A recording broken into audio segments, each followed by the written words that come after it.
मुख्यमंत्री सुखविंदर सिंह सुक्खू की अध्यक्षता में आयोजित प्रदेश मंत्रिमंडल की बैठक में पिछले 2 वर्षों के दौरान प्रदेश में विभिन्न नीतियों और कार्यक्रमों को लागू करने में प्रदेशवासियों के सहयोग और कांग्रेस हाईकमान के अटूट समर्थन के लिए आभार व्यक्त किया गया।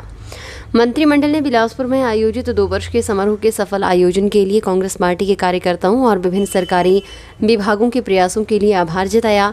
मंत्रिमंडल ने शिमला जिला के समीज और रामपुर, कुल्लू जिला के जाऊं बागीपुल, निरमंड और मंडी जिला के टेकम थालूकोट सहित आपदा प्रभावित क्षेत्रों को विशेष राहत पैकेज देने का निर्णय लिया। इस पैकेज के अंतर्गत पिछले वर्ष की तरह प्रभावित परिवारों को पूरी तरह क्षतिग्रस्त हुए घरों के लिए मुआवजा राशि को 1.5 लाख रुपए बढ़ाकर 7 लाख रुपए किया जाएगा। मंत्रिमंडल ने उद्योग विभाग में 80 खनन रक्षकों की नियुक्ति के लिए 20 से 30 वर्ष की आयु सीमा तय करने के मापदंड को मंजूरी प्रदान की। सैनिक कल्याण विभाग में विभिन्न श्रेणियों के 26 पद भरने, शिक्षा विभाग में पंजाबी भाषा के 17 अध्यापकों, उर्दू भाषा के 14 अध्यापकों के रिक्त पदों को भरने को भी मंजूरी दी गई। मंत्रिमंडल ने शिक्षा विभाग में किसी भी संस्थान में अल्पकालिक रिक्तियों के कारण उत्पन्न होने वाले अंतराल को भरने के लिए प्रति घंटा आधार पर अतिथि अध्यापकों की नियुक्ति को मंजूरी दी। बैठक में मंत्रिमंडलीय उपसमिति की सिफारिशों के अनुसार सीधी भर्ती में एसएमसी अध्यापकों के लिए 5% एलडीआर कोटा शामिल करने को मंजूरी प्रदान की गई, जिसे शिक्षा विभाग की भर्ती एवं पदोन्नति नियमों में शामिल किया जाएगा। शिक्षा विभाग में 11 वर्ष के दैनिक एवं अंशकालिक सेवा पूरी कर चुके लगभग 928 अंशकालिक जलवाहकों की सेवाओं को चतुर्थ श्रेणी कर्मचारियों के पद पर नियमित करने का निर्णय भी लिया गया। बैठक में नर्सरी कक्षा एवं कक्षा 1 में दाखिले के लिए आयु सीमा को राष्ट्रीय शिक्षा प्रणाली 2020 के तहत लागू करने का निर्णय लिया गया। मंत्रिमंडल ने उद्योग मंत्री हर्षवर्धन चौहान के नेतृत्व में होम स्टे के संचालन पर मंत्रिमंडलीय उपसमिति की सिफारिशों को मंजूरी प्रदान करते हुए हिमाचल प्रदेश होम स्टे नियम 2024 को अधिसूचित करने का निर्णय लिया। नए प्रावधानों के अनुसार हिमाचलियों को प्राथमिकता दी जाएगी। हिमाचल प्रदेश प्रदूषण नियंत्रण बोर्ड, स्थानीय निकायों या किसी अन्य विभाग से अनापत्ति प्रमाण पत्र प्राप्त करने की आवश्यकता नहीं होगी।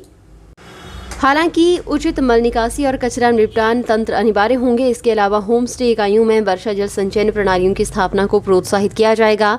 बैठक में राजस्व मंत्री जगत सिंह नेगी की अध्यक्षता में जल विद्युत क्षेत्र पर उच्च स्तरीय समिति की सिफारिशों को सैद्धांतिक मंजूरी प्रदान की गई। इन प्रावधानों के अंतर्गत सरकार 25 मेगावाट तक की उन परियोजनाओं को पुनर्जीवित करने के लिए एक नीति का आंकलन और निर्माण करेगी जिनमें कोई प्रगति नहीं हुई है।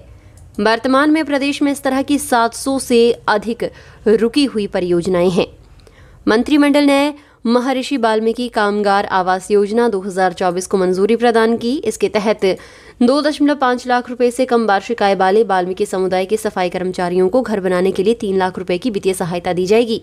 मंत्रिमंडल ने मुख्यमंत्री विधवा एवं एकल नारी आवास योजना 2023 के अंतर्गत गृह निर्माण के लिए वित्तीय सहायता राशि 1.5 लाख रुपए से बढ़ाकर 3 लाख रुपए करने को स्वीकृति प्रदान की है।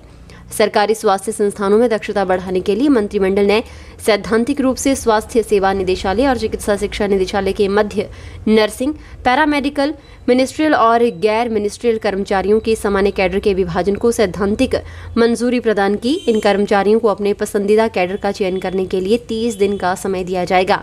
बैठक में हिमाचल प्रदेश जिला खनिज फाउंडेशन ट्रस्ट नियम 2016 में संशोधन करने का निर्णय लिया गया। संशोधन में प्रत्यक्ष एवं अप्रत्यक्ष रूप से प्रभावित क्षेत्रों का स्पष्ट समीकरण शामिल है और स्थानीय समुदाय को लाभान्वित करने के लिए सीधे प्रभावित क्षेत्र का दायरा 5 किलोमीटर से बढ़ाकर 15 किलोमीटर कर दिया गया है। इसके अलावा डीएमएफ फंड का उपयोग कम से कम 70% विशेष रूप से प्रभावित क्षेत्रों में किया जाना अनिवार्य किया गया है, जिसमें से 70% फंड उच्च प्राथमिकता वाले क्षेत्रों को आवंटित किया जाना चाहिए।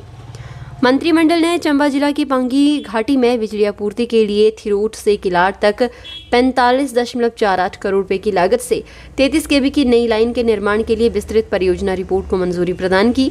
निविदा प्रक्रिया में पारदर्शिता सुनिश्चित करने और कार्यों का समयबद्ध निपटारा सुनिश्चित करने के लिए मंत्रिमंडल ने लोक निर्माण विभाग में निविदा सूचना के ऑनलाइन प्रकाशन के समय को 10 दिन से घटाकर 7 दिन, सहायक अभियंता या अधिशासी अभियंता द्वारा जारी किए जाने वाले स्वीकृत पत्र का समय 20 दिन से घटाकर 12 दिन, अधीक्षण अभियंता द्वारा जारी किए जाने वाले स्वीकृति पत्र को 27 दिन से घटाकर 17 दिन और मुख्य अभियंता द्वारा जारी किए जाने वाले स्वीकृति पत्र के समय को 30 दिन से घटाकर 22 करने का निर्णय लिया है। बैठक में प्रदेश में सूखे और क्षतिग्रस्त पेड़ों को निस्तांतरण करने के लिए मानक संचालन प्रक्रिया यानी SOP लागू करने को मंजूरी दी। इस निर्णय का उद्देश्य सड़कों के किनारे गिरे हुए या फिर क्षतिग्रस्त पेड़ों को तुरंत हटाना या उनका प्रबंधन सुनिश्चित करना है।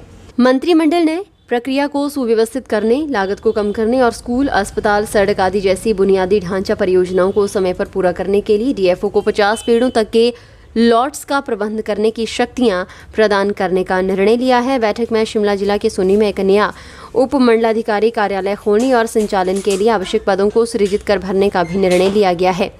मंत्रिमंडल ने सिरमौर जिला के कोटा, पाव, हलाहा, थोटा जाखल, उतरई, नाया पिंजौड़ में प्राथमिक स्वास्थ्य केंद्र खोलने और इनके संचालन के लिए आवश्यक पदों को सृजित कर भरने को स्वीकृति दी। जिला लाहौल स्पीति के केलांग पुलिस थाना के अंतर्गत सरचू में स्थायी पुलिस चौकी खोलने का निर्णय लिया गया। मंत्रिमंडल ने तंबाकू उत्पादों पर रोड टैक्स को 4.50 रुपये प्रति किलो से बढ़ाकर 6.75 प्रति किलो करने का निर्णय लिया गया है।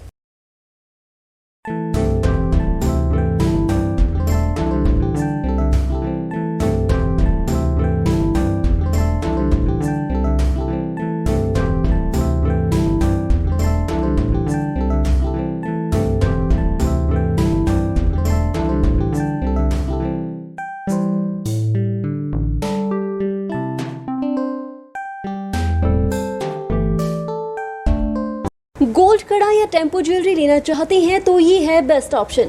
हिमाचल का popular jewellery brand Bhushan jewellers कड़ों के कलेक्शन में टेम्पो ज्वेलरी, शीट कड़ा, मीना वर्क गोल्ड कड़ा, गेरू कड़ा, ऑक्सीडाइज गोल्ड कड़ा, बैंगल जैसी widest collection lowest making charges के साथ आपको बेस्ट प्राइस में दे रहा है।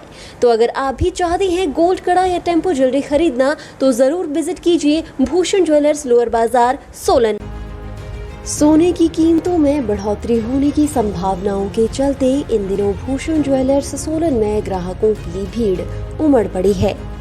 कीमतों में बढ़ोतरी से पहले ग्राहक खरीदारी करने भूषण ज्वेलर्स सोलन पहुंच रहे हैं। भूषण ज्वेलर्स शोरूम के मालिकों का कहना है कि आप भी भूषण ज्वेलर्स शोरूम सोलन आएं और पाएं नई कलेक्शन के साथ बेहतरीन डिजाइन्स। भूषण ज्वेलर्स सोलन।